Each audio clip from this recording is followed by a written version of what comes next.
Now, so far in today's lesson, almost all of the features we've discussed are the same for most of the Microsoft Office applications.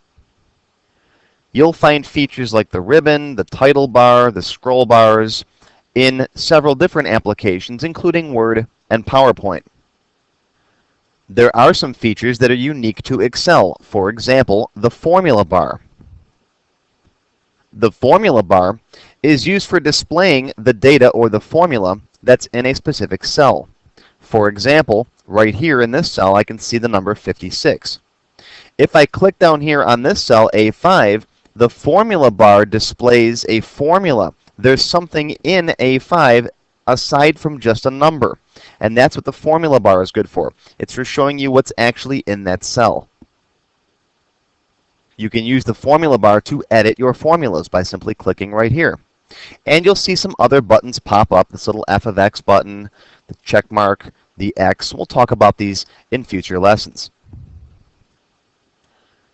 Now below the formula bar is where you're going to do most of your work. This is called the spreadsheet area, or just the spreadsheet. Now a spreadsheet consists of a couple of different things. A spreadsheet consists of columns that go vertically and rows that go horizontally. Each column has a letter on top of it. For example, this is column D. This is column F. I have numbers in column A, and so on. Each row has a number to the left of it. You can see that's row 2, row 3, row 5, and so on. And if you scroll down, you'll see there are lots and lots of rows. And you can scroll to the right and see there are lots and lots of columns. Where a row and a column intersect, that's called a cell. You indicate a cell by naming its column and its row. For example, right now, I have cell C2 selected. This is cell E3, H2, and so on. The value in cell A3 is 34. That is how you name a cell. You'll find the name of the current cell in the name box. You can see as I move from cell to cell, the value in the name box changes. Right now it says C2. Over here it says E3. That's the name box right here.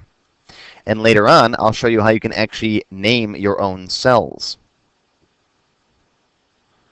The little plus sign floating around on the screen is called the mouse pointer. The mouse pointer usually looks like a white plus, but it can change depending on what you're doing. If you move over the ribbon, for example, it changes into an arrowhead.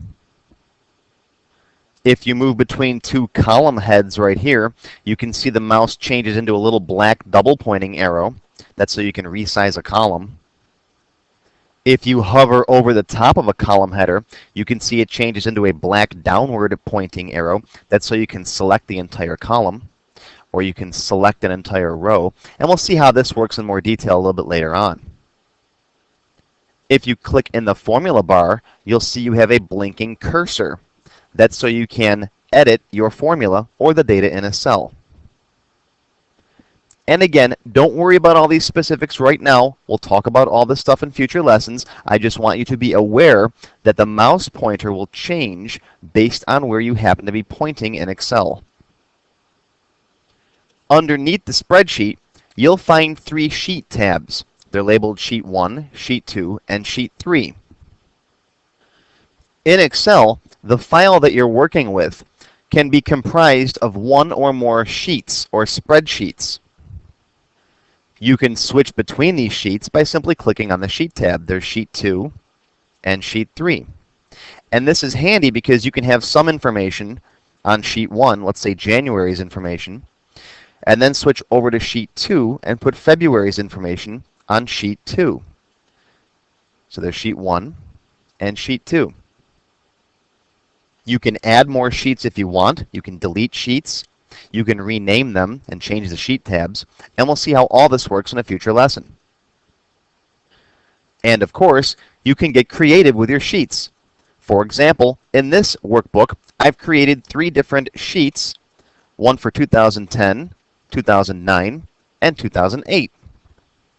The sheets are all very similar, but I've changed some of the formatting and the colors to make the workbook look a little more professional. And yes, of course, you'll learn how to do all of this in upcoming